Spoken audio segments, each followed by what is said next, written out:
Good evening and welcome to the third episode of Purdue Package alongside Connor Hoke once again. It's good to be here again. Thank you, Connor. This episode is pretty much basketball oriented. This is a basketball special, not just about Purdue sports, but we're also going to intrigue some Big Ten listeners as well. But remember, Purdue Package is a place where Purdue sports are talked, not through the everyday viewer. All right, so let's start it off here. The Big Ten tournament is approaching, Connor. What are you expecting from, Purdue or maybe some other teams? But let's start with Purdue. Well, with Purdue, I think we're going to see them, depending on how they do their last two games here. They've got Michigan State still on Wednesday, and then they finish up on Saturday with Illinois.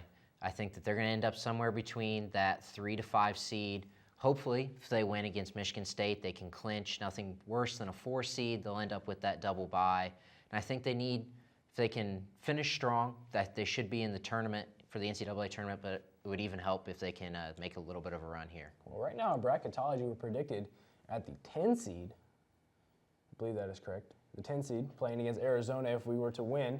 What kind of matchup do you think that entitles any kind of NCAA team if we're able to get a nice 10 seed? Sometimes the 10 seed isn't as good because you have to play the 2 seed right after, but would you rather have the 10 or the 11 seed? Well, I don't think for Purdue, I don't think it really matters because... As long as you just get into the tournament? Yeah, well, with their matchup, their ability to defend and the size that they have between Isaac and AJ inside, they're going to make it tough for any team that they see in the country, really outside of probably Kentucky. So, like we said, the Big Ten tournament, if they are able to beat Michigan State on Wednesday, they'll automatically get that double bye. They needed to get 1 out of 2. They lost against Ohio State. What a tough game. What kind of things happened against Ohio State where, Purdue, we were winning the entire game, it felt like, and then kind of in the last couple minutes, we couldn't get a bucket. Why was that kind of something that, Purdue needs to work on? Well, I think you saw Purdue kind of struggled, like you said, getting some offense going in those 2 minutes. They struggled because they didn't get the ball to HAMMONS consistently in that last 5-minute stretch. Also, they had foul trouble. You have Octius has 4 fouls. Vince Edwards fouls out with like 2 minutes left to go. And then really it just came down to they didn't make free throws, and D'Angelo Russell hit some big-time shots. D'Angelo Russell, man, he's a player. He can play. We were talking before the show. Who do you think he reminds you of most in the NBA? I would say James Harden, and not just because of the left-handedness, but like Harden, he's kind of a do-it-all guard. He's not really a point guard. He's too big really to be that stereotypical point guard, but his ability to see the floor, handle it, and score and rebound really makes him a threat. Now, we talked about it the last show. Will it be him or Kaminsky to win the Big Ten Player of the Year? And who are you giving it to right now? I know the fans right now, they voted 70% Frank Kaminsky, 30% D'Angelo Russell, but I want to know your opinion. I think you have to give it to the best player on the best team. The best team by far is Wisconsin, so I'm going to stay with Kaminsky. Kaminsky, the senior, I think he kind of deserves it more as well. Russell is just a pure all-around talent. But the funny thing is, in the NBA draft, you see both of them, you match it out.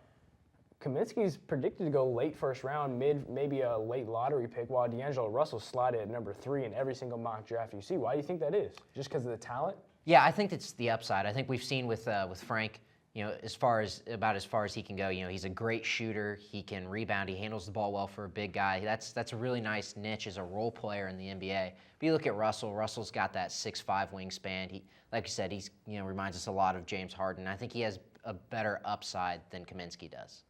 What do you think the biggest surprise has been so far in the Big Ten this year? Not just with Purdue. Maybe we can start with Purdue, but then move to the Big Ten. But what do you think the biggest surprise has been? Well, for Purdue, I think it's been the emergence of John Octius, the transfer from Colorado State. Shows up really kind of in the 11th hour. Yeah, he was the latest I've ever seen. Yeah, and he's completely changed how Purdue's played. Without him, they're not nearly as good as they are right now. And then I think just in the Big Ten, you have to take a look at Maryland. Maryland playing 3 freshmen, a lot new to the conference. They've been able to come in and really hold their own against these good basketball programs. You got Des Wells, you got Melo Trimble. They're out there literally. That's probably the second best combo in the Big Ten this season. They're Melo Trimble, especially as a freshman. If D'Angelo Russell's not in the Big Ten, he's winning Big Ten Freshman of the Year, right? Yeah, absolutely. And I think you can't forget Jake Layman, the 6'8" kind of wing player that does a lot of things for that team, can stretch the floor and also can go inside and rebound and play defense. Well, we also knew that Wisconsin was going to be good. They went to the Final Four last year. They didn't lose very many people, so we knew that. But the loss of Trayvon Jackson really that has kind of made them better, in my opinion. Well, yeah, if you think about it, you look at their backup and Bronson Coing, and how many teams have a backup that can come in, average, I think it's 13 points a game and shoot 50% from three. I mean, this is a guy that wasn't even getting starters minutes. Yeah. It just shows you how deep they are. Exactly.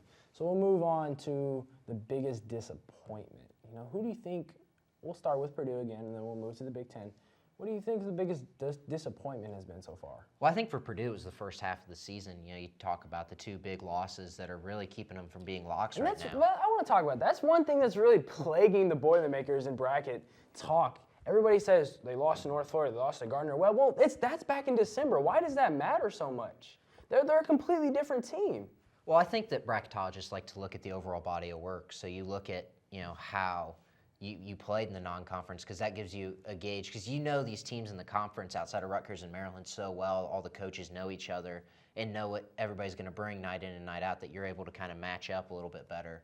So they try to use the full body of work as a way to judge. But like you said, for Purdue, that kind of hurts them, because since Christmas break, they've been a completely different team than they were in the first half of the season. Exactly. So it's just one side of the season. The first half, they were kind of where they were last year. Then they picked it up. Now look at them; they're sitting in the 3 spot right now in the Big Ten. So what do you think the biggest disappointment has been in the Big Ten so far? I would say it has to be probably either Minnesota or Nebraska. You just look at those two teams. They had a lot of veteran leadership. And you talk about Teron Petaway, who was the leading scorer in the Big Ten. He was so good. And then just this year with Tim Miles, Tim Miles is a good coach. They have talent in Nebraska. It's just they're just not playing well. Right, and obviously Petaway has some circumstances that he's dealing with, as far as with his mom going through cancer for the entire year. That's something that I can't fathom that, much less being able to play basketball at a high level. But you just have to think that team overall is just kind of the wheels have fallen off down the stretch. That's kind of one thing that we don't really. We think about with Nebraska. Last year they snuck into the tournament and they were a good team, but this year sometimes things happen where you just can't control. So we're finally in the last week of the season. There's so many different things that can happen. What do you think needs to happen for the Boilermakers to get into the Big Ten tournament with a good seed, besides beating Michigan State and Illinois? Well, I think that they need some pieces to fall in the right place. If they could get obviously, if they take care of business, that's first and foremost. But if you can see maybe Ohio State trip up, or Indiana's at Iowa tonight, and Iowa's a team that's kind of been. Yeah, they're one of those teams that's kind of on the disappointment side, but they're still in the Big Ten. They're still in the tournament. Right. So you can see it. They're one of those teams that you could come out and beat by 20, or they could come out and beat you by 20. You don't really know, given on a night. But I think for Purdue, really all you can focus is just take care of business right now, and just beat Michigan State on Wednesday, which can be tough going to East Lansing. Always is. Izzo has a great squad every year, and then coming back on senior night, taking care of a pesky Illinois team that's fighting for their lives right now to get in the tournament. They're sitting at the same place pretty much as Purdue. They're on the bubble too, so that's going to be a big game. If the Boilermakers drop against Michigan State, do you think they can still get into the NCAA tournament if they beat Illinois? Yeah, I think that they're going to be okay. They've had enough big wins, I think, down the stretch here the second half of the season, getting. You think about getting Ohio State at home, and then also going on the road and beating Indiana and Bloomington. Well, we talked about it last week, I think it was, where if they don't win either Ohio State, Michigan State, they're kind of on the bubble. But I think, as like you said, other pieces is kind of falling down. Purdue's kind of solidly into the tournament, some would say. Joe Lunardi from ESPN definitely said that. Yeah, and I think this week's been huge too for Purdue, just from their profiles. You talk about BYU going to Spokane and taking care of the number 2 team in the country in their home court. That's a huge RPI boost for Purdue. That takes Purdue's win from BYU to be average to really, that's a resume building win right there. Yeah, I think Purdue's now 5-3 against the RPI top 50, so that's something that really helps Purdue as far as just trying to get into the tournament. Not something that they can control, but that helps either way. So you've seen it, guys. Big Ten tournament coming up next week. NCAA tournament after that. With that, we'll take a short little commercial break here. We'll be back with an A.J. Hammons interview that happened just last week. Thanks for joining us here on Purdue Package. We are all Boilermakers, but we're also much more. We're history makers, exploring the farthest reaches of our universe, often when strapped to a rocket. We are hope makers, rebuilders of Haitian cityscapes who ensure they'll now withstand any disaster. We are difference makers, developers of drought-resistant crops that just might end world hunger. The fact is, what we make moves the world forward. We are Purdue, makers all. I sat down with A.J. Hammonds, the big 7-foot junior out of Gary, Indiana, for the Purdue Boilermakers, and we talked about basketball. For ESPNU Campus Connection, we'll see exactly what he said here. Way down. Dumps it off to A.J. and then slams it.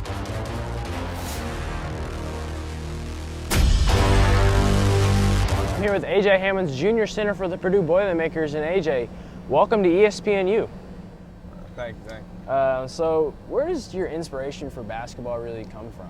I would say my family. Just I come out every day for my family. Just for I know later on in my life, I feel like I need to support my family, and that's what I do basketball for. I do it for mostly my brother and then my mom, just to make sure she's okay. You have 80 blocks on this season. The second closest person has 50. That's 30 more than anybody in the Big Ten. You have more blocks than some teams. What's that mean to you, being so dominant on the defensive end? It means a lot. You know, it helps our team out so much that they know they can sometimes just bring their man into me, but not always. You know, sometimes you can't always count on me. But no, I know that me blocking shots just gives my team, I feel like it gives us an advantage. You just try and push it more myself. So with that, where do you think you need to improve your game?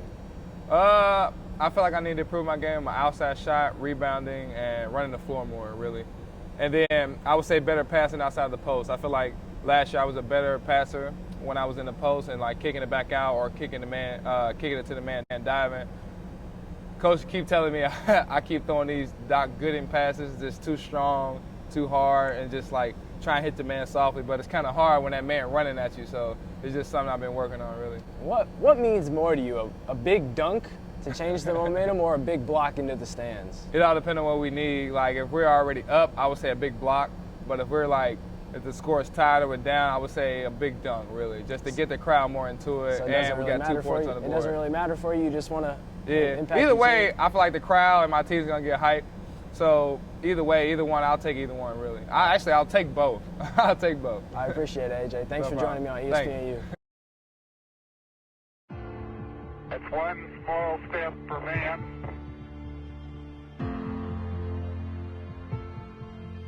one giant leap for mankind.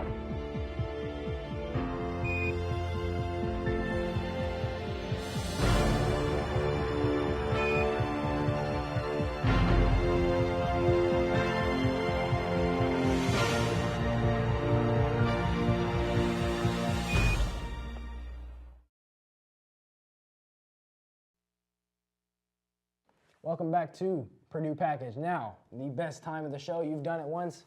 We'll do it again. The Big Ten breakdown, 6 topics, 180 seconds, starting right now. Tommy, did you see Big Ten men's basketball managers Of course top the league? I saw them. They're the best team in the Big Ten. Don't argue with me. You travel different teams. The managers, they'll bring different players of the managers or the assistant coaches, anybody of that nature, and they'll play in Purdue. Half game up right now. That's the way to go. What about freshman ineligibility? What do you think about that? Not letting the freshmen play their freshman seasons, pretty much. Tommy, absolutely ridiculous. Right now, they're only going to do it for football and men's basketball. Why not incorporate all the other sports? And then you just take a look at the top players right now. I think Jahlil Okafor, D'Angelo Russell, Karl Anthony Towns would be an absolute crime if they couldn't play this year. Now, did you see Nick Stauskas lost a bit of a bet the other day? Him and Draymond Green, friends and NBA affiliates. Michigan State beat Michigan 80-67. Nick Stauskas had to wear the dreaded green that Draymond Green wore. If you made me a bet and we had to wear IU colors, I'm not wearing the IU colors, guys. The Big Ten Women's Awards happened. What do you think about them? Well, if you see Amanda Zowie B from Minnesota was the media Big Ten Player of the Year, but then the coach's pick was actually the freshman phenom Kelsey Mitchell out of Ohio State. That's my pick. We watched her, we broadcasted about her. She can play, guys. Don't question her. She can play. And we talked extensively about the men's tournament going on, but the women's getting ready to play also. What do you think about that? It's Maryland. They're the best team they're the best team. They went undefeated during the season in the conference play and we cheer on for the Boilermakers there right now. They're going to have some work to do. They didn't get into the top 10 seeds, so they have some work to do going into the tournament. They're going to have to win about 5 straight games to get into the finals. We'll see about that. Some champions were crowned over the weekend.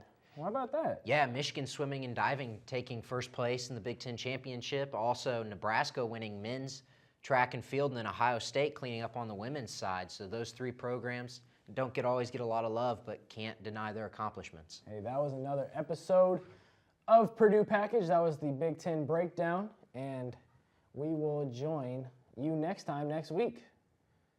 Good night, Boilers.